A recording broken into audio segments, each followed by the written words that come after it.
My name is Amara Grey. If anyone had told me 10 years ago that I would be writing the ledger of my own life into evidence and turning the weight of betrayal into a blueprint for survival, I would have laughed. I would have folded the idea into one of my neat watercolor sketches and pinned it under a magnet on the refrigerator. I would have believed, like most young people do, that the world is fair enough if you are kind. I met Oliver Hale on a late winter evening when the city smelled of coal and coffee. He came into the little gallery where I worked on a temporary exhibition, a collection of small civic sketches and forgotten storefronts. He lingered longer than most, and when he spoke about the play of light on brick, he did so like a confession. He introduced himself as an urban developer interested in authentic community spaces. He said the right things in the right places and laughed at my accidental jokes with a kind of care that made me feel, for the first time in a while, seen. We fell into a life like two people leaning into the same radio frequency. He had a way of naming my anxieties that made them seem smaller. He called me the kind of names love likes: brave, necessary, my person. He moved slow, like someone who had practiced patience, and generosity felt natural with him. Within months, he suggested we merge more than our calendars, our plans. He volunteered his help when I was overwhelmed with the community project I led, offering to support budgeting and contacts. He was brilliant at bureaucracy. He was brilliant at charm. He was brilliant at making complexity look like simplicity. I, too trusting and too tired to always ask, let him take the spreadsheets. I let him simplify the fundraising, convinced that his calm was a shelter I had finally found. People told me he would be good for the project. They nodded when he spoke. He made donors comfortable. They wrote checks. I thanked him. I believed in what we were building. The smallest lies are the most efficient. A rerouted invoice here, a temporary consolidation of accounts there. He said, marginal adjustments, nothing to worry about. I believed him. I heard the word marginal until it was like a lullaby. There were nights when the telephone lit our kitchen like a firefly. He would answer, speak into the receiver in a voice that was both confidential and grateful, and then turn to me with a smile that suggested things were under control. I would breathe, I would paint, I would allow myself an evening free of worry. That faith was the softest, most dangerous thing I ever harbored. The fracture wasn't loud. It was algebra. One afternoon, a volunteer named Rosa came in with an envelope and eyes that had been hollowed by worry. Amara, she said, we're missing receipts for the school mural. They asked for itemized purchases. The paint supplier says they were never paid. The room closed in. My hand went cold on the envelope. I ran numbers. I checked emails. I found transfers that pointed to accounts that had nothing to do with our nonprofit. A name kept surfacing again and again. A shell company with a pleasant legal name, Northfield Ventures. At first I felt my own shame. How could I have let this happen? How had I been so blind as to not check every signature? But shame was only a wooden prop for the deeper reality. Someone had used my trust like an unlocked door. I went home early that night and found Oliver at the kitchen table with his laptop, a soft jazz record playing in the background. He looked up at me, the kind of man still smiling in the light of his own ease. He leaned across the table and said, we had to shift the funds temporarily, long story with matching grants. You know how bureaucracy is. He used the word we. He always said we. I didn't know then that we was a skill he used to hide what he had done alone. I left a postcard on the table that said nothing, a quiet removal. I slept at my sister's house for 3 nights, then in a friend's spare room. I wanted to cry, to set the world ablaze. I wanted to let the city know how he had used the language of care to steal. But I also needed certainty. People forgive the dramatic. They are suspicious of the quiet and the clever. I wanted something that could not be waved away as a lover's anger, so I began to build evidence. It started with copying emails and saving bank statements to no fewer than 3 hard drives. I ordered certified copies of grant agreements. I printed invoices, tracked the dates, and set the numbers into a table that made a map of money. There is an intimacy to paperwork. It is the private work of someone building a case against someone they once loved. It is a careful, methodical grief. When you spend weeks mapping trajectories of checks, you stop feeling like a betrayed woman and start feeling like an engineer of truth. You see patterns. You spot the small repetitive notations he used to reserve, allocation, admin convenience. The ledger is ruthless if you let it be. By the time I put it all into place, my file labeled evidence OG was thick enough to be used as a doorstop. Why didn't I call him immediately to confront? Because people who ruin trust practice a social legerdemain. They hide crime under a coat of charisma and the applause of others. He had sponsors and friends and a board who would take his voice for a smoother melody. I had to build a record the world would have to parse with its own objective instruments. I wanted the ledger to be heavier than the story his charm could weave. Meanwhile, I withdrew. I started to present a calm, apologetic, small Amara in public because the more I disappeared, the more he let his guard down. I let people tell me that I was always sensitive. I let them admire how graciously I handled failure. I let them watch him the rescuer, without suspicion. When people were most certain of him, my plan would begin to move unseen. To anyone watching then, my life looked constrained. I was the quiet woman with the bruised heart. But inside, I had constructed a quiet workshop of truth. I had the ledger, a list of witnesses who suspected something odd, and a private investigator I paid in small, discreet installments. I had time. There are nights I still dream of the ledger, of pages whose numbers shiver into a larger pattern. The ledger started to speak in its own tongue. It said, "Follow the wires," and then, "Follow the men who sign off the transfers." It led me to a string of accounts that emptied into one, the Meridian account. The Meridian account purchased property, one downtown condo I had once admired for its windows. My name appeared nowhere in the purchase. His signature was there. The scent of betrayal was not only emotional, it had an address. When I finally allowed myself to look him in the eyes and ask him directly, he laughed with the same easy orchestration of charm. "You are inventing ghosts," he said. "You're being dramatic. Let's sit down and sort this out. I'm not some thief, Amara."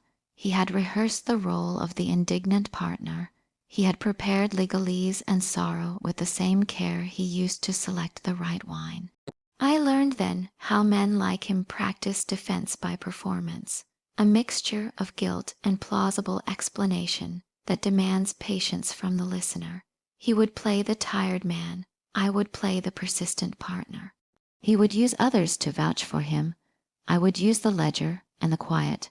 For months, I moved like a person learning to do complicated handwork. I copied every document thrice. I called the former accountant who had left their firm in displeasure and persuaded him, gently, to review our books. His eyes widened when he saw what I'd annotated. "This is not small, Amara," he said. "This isn't misallocation. This is systematic." Systematic. That was a word that didn't fit in the frame of lovers' quarrel. Systematic invited auditors and lawyers and press. I learned a thing about revenge then. It doesn't need to be loud to be effective. Let the evidence do the shouting. If you are patient enough to assemble the chorus properly, the orchestra will drown the liar's song. By the time the first anonymous dossier landed on the desk of the city auditor, I had faith that the institution would do what institutions do. They would follow paper. That faith was not naive. It was practical. He called panicked and plausible as the investigators asked hard questions. His panic was not cinematic. It was a lowering of posture, a thinness at the eyes. He called people, begged. In the end, he made one miscalculation. He attacked someone who had no patience left to be fooled by charm. He underestimated how methodical, quiet people could be when pressed. The board convened in a room with too much oak and not enough privacy. He walked into it with the same smooth gait he had when he proposed our projects. People who'd once applauded him listened to evidence. The ledger was a thing they had to hold. It is hard to clap when you have to look at the list of where children's art supplies went. When they asked me to speak, I did. I did not make a spectacle. I recited facts. I showed timelines. I brought multiple witnesses' parents who'd waited for a class that had not happened, suppliers who said checks had cleared but goods never arrived. The board did not cry, but their faces, the ones accustomed to nodding to the right phrase about philanthropy, seemed surprised. He left that day with an offer to step back while an inquiry happened. It felt small, and it felt enormous. In the quiet carriage home, I felt like someone who had finally learned how to use a language no charm could erase. But the legal world moves slowly. There are hearings and subpoenas and afternoon calls that stretch into evenings. I learned how to live with the slow and patient knuckles of justice. I learned how to put my life back together in small, non-spectacular stitches. I replanted the studio's ledger in a safer place, but more than that, I replanted myself. I took evenings to paint alone, to feel clay under my nail, to let the city rain wash the day's anxiety off. I visited the kids and painted with them, because that was the only revenge that filled me, seeing the way art lifted a shoulder, unmoored a smile. There is more, of course. There was the gradual unspooling of his friends, the sudden quiet of donors who did not want scandal near their names, the final accounting that required Meridian to release back some portion of the funds. But the ledger's purpose had been served. Storage and lines had been turned into phrases that people with power could understand and act upon. When the dust first settled, I did not cheer. I lit a small candle and let it sit. It was not the destruction of a man that buoyed me so much as the quiet righting of a wrong. The work was slow, algorithmic, and merciless only in its truthfulness. The world does not always reward the methodical, but this time truth got traction. And I learned with a quiet astonishment that the woman who had once conflated silence with virtue had another tool. She could make silence into a shield and into a sword. She could be small in public and colossal in practice. When people hear the word revenge, they picture fire, loud, sudden, dramatic. I will not lie, there were moments when my chest wanted to burn the world blind, but that kind of fire leaves you ash. I wanted reparation, not a spectacle of ruin flavored by the cheap sweetness of a dramatic finale. I wanted to rebuild the studio, the trust, and my name. I wanted the man who had rearranged my life to watch the slow unmaking of his house of cards and to know, bone deep, that he had been in error. So I learned to use institutionality to my advantage. Institutions respond to documents and process. Charm doesn't fit in a subpoena. A smile is not evidence in court. That is why I spent late nights translating grief into legible facts. After the inquiry, when the auditors requested interviews and bank reconciliations, Oliver's first impulse was to lean on charm. He appeared contrite in public, bought a few articles about stress and philanthropy, and tried to stage humility. But I knew humility sold best when it was scarce. I kept careful, too careful, distance. People who have been deceived make two mistakes. They either beg public pardon for the liar, or they perform too loudly the role of victim. I wanted neither. As the legal process crawled forward, I started to look outward. The studio needed funding that was not dependent on a board in shock. I drafted a proposal that spelled out transparency measures, 2 signatories for every bank transfer, monthly public ledgers, a small oversight committee with rotating members, and an open source reporting tool that would publish project updates. I had learned from the ledger how money hides. The studio had to become impermeable. Donors noticed the change. They appreciated the radical simplicity of transparency. Small grants started to flow. A local foundation offered matching funds, not because they liked my face, although perhaps some people did, but because they believed in the checks and balances I proposed. There is a kind of power in building systems that make theft impossible. It is less romantic than confrontation, but more effective. And there was another personal change. I stopped seeing the world as the stage of others' intention. and started thinking in architecture, in scaffolding and redundancies and support. The same way you create load-bearing walls in a building, I created organizational redundancies that could not be co-opted. I also trained the staff, teaching them to keep copies, to triangulate communications, and to maintain a culture of documented gratitude. On nights when the law had me, I would work the small human tasks, calling the parents who had a child in a program, ensuring a scholarship was reissued, helping a teenager apply for a design internship. I learned that when institutions fail, people fall through the cracks. My approach was not only to punish the man who had betrayed us, but to plug the hole he had made.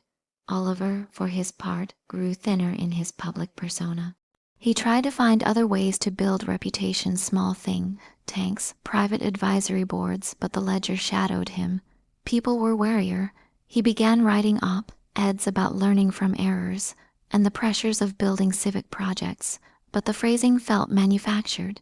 He once sent me a document, a personal apology on a crafted sheet that smelled faintly of the cologne he thought would be persuasive. I mailed it back unread. You learn in these moments that some gestures are theater. Then came the quiet moment I had been waiting for. An investigative journalist published a long piece with copies of documents and interviews.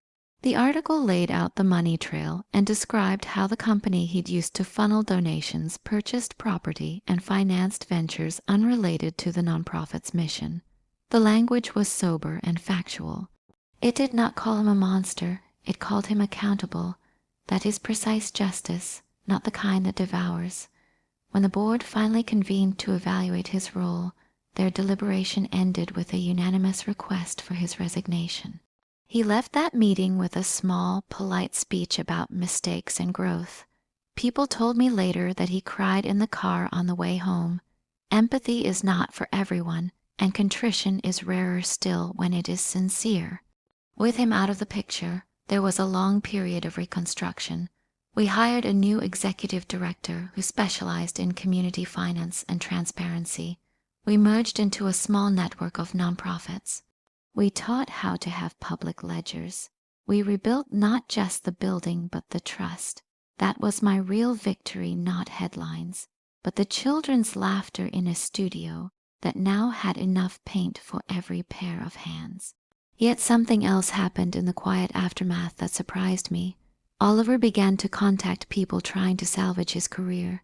He reached out to former clients, to friends, to anyone who might have influence. In one particularly audacious move, he presented himself at a small community symposium and attempted a public lecture about civic ethics. I attended. That was the night I realized the most profound revenge doesn't always come from your own actions, but from other people's refusal to forget truth. He strode onto the tiny stage and began talking in that same measured voice he'd used to lull me into trust. But as he spoke, more than one person in the room pulled out their phones and searched the records. The investigative piece had not been forgotten. People asked him precise questions. What happened with Meridian Holdings? Why were grant disbursements redirected? He stumbled. He had anticipated pity. He had not anticipated scrutiny. He left the podium that night smaller in a way biography cannot always capture. Pride shrinks when it is asked for accounting. Pride shrinks in the presence of ledger facts. Meanwhile, my private change moved further. I began writing op-eds about the need for transparency in civic work and the importance of community oversight. I spoke at small gatherings where nonprofit leaders gathered. I told them what I had learned about the quiet ways money disappears and the steps we must take to prevent it. Those talks led to workshops, and the workshops led to more checks in other organizations. In that sense, my revenge had a multiplier effect. It made other institutions safer, but revenge is complicated. There were nights I still felt the ache, a pulse that throbbed under even the warmest tea. There were calls from people who mourned the loss of the man they'd thought they knew. There were also quiet moments of self. Doubt had I become the person I thought I should not become. Had my life narrowed into a mission of punitive ends? These were questions that required honest answers. The only way out of that fog was work, to rebuild lives and to return art to the hands that deserved it. In the middle of that year, we finally received restitution for a portion of the diverted funds. It was not all, but it was something. The fund made possible a community arts fellowship for teenagers in marginal neighborhoods, a program I had always dreamed of, but never had the capacity to fund. The first cohort's graduation day was the best kind of revenge, not the breaking of a man, but the making of 1,000 resilient smiles. And quietly, personally, I began to date again, not recklessly. Not to be whole because someone else made me feel seen. I had relearned how to keep a ledger of my own needs. I kept my passwords, my own accounts, and my boundaries like small, private objects of value. I refused to hand off the keys of my life again. There is a peculiar sweetness in returning to a city that once hurt you and finding it has not changed, but you have. I walked the same streets where fear used to be a close companion and realized that fear had been a temporary tenant. I had reclaimed the house.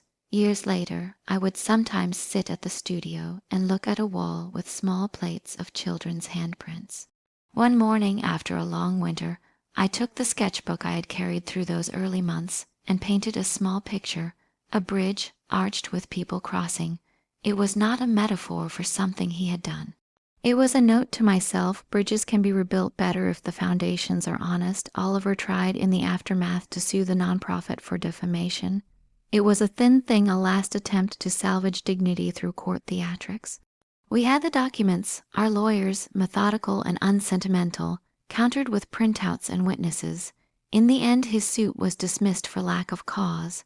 The paperwork had been the shield I never wanted to carry, but had needed to carry. The quiet law made an important sound: accountability. Do I wish him harm? No. I wish that he learned, that he felt what it meant to be responsible for more than his own image. There are men who are changed by the cost of their choices. There are men who are not. I do not know what category he falls into, but I do know this: the work of repair is a lifelong occupation, and I had chosen it. The studio grew into a small city network, partnering with schools and community centers. We published open ledgers and taught children basic civic numeracy so that when they grew, they would know how to spot patterns that adults sometimes camouflage. The revenge that had started as a ledger became a curriculum. On a certain spring afternoon, as the light pooled in the studio like a warm bowl, a woman approached me after a talk. Her hair was gray at the temples, and her hands bore the tough seam of someone who worked. "Amara," she said, "I read about how you rebuilt the studio. You gave us a language. Thank you. Sometimes the measure of your actions is in the quiet gratitude of strangers. I do not present myself as a hero.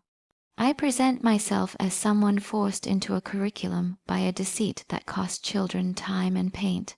I was angry, patient, and practical. I was methodical because method works. My revenge was not a dagger, it was a map. When people ask me for the moment of triumph, I tell them, it is not one dramatic second. It is a collage of mornings, watching a child mix colors without fear, reading an account that shows all the charges were legitimate, seeing an auditor come back with an attestation, reading an email from a donor who says, "We believe in your integrity now." There was one last moment, small and private, that I remember with a tender cruelty. Oliver called once, years after it all, and asked if I would meet him. He said he had something to say. I agreed to a neutral space, a cafe with no big windows and little drama. He looked at me softer, smaller, and said, "You were right." He offered no excuses, just a small inward apology. For the first time, I felt something that was not satisfaction, it was completion. I nodded and said, "I protected what matters." It was not gloating, it was fact. He left, and I went back to the studio, and we both resumed the lives that fit our truths. If there is a moral here, it is not melodramatic. It is not the sort that headlines crave. The moral is mechanical in its kindness. Keep your records, protect your circle, teach others to do the same. Accountability is not just for the guilty, it is a net for the innocent. My name is Amara Grey, and once I was soft because I thought softness meant being good. Softness does not mean surrender. It means choosing where to direct your strength. I did not burn him down to ash. I taught a city how to count, and when night comes and the studio is quiet, I sit with a cup of tea and flip through a notebook with a ledger on every other page. There are entries of mundane things, paint bought, brushes replaced. There are also hard pages that remind me of what happened. I do not read them to reopen wounds. I read them to remember that the quietest people are usually the most dangerous when provoked in the right way, because danger, when married to patience and evidence, becomes justice. When the silence finally answered, it did not scream. It simply proved itself true. The rest was rebuilding.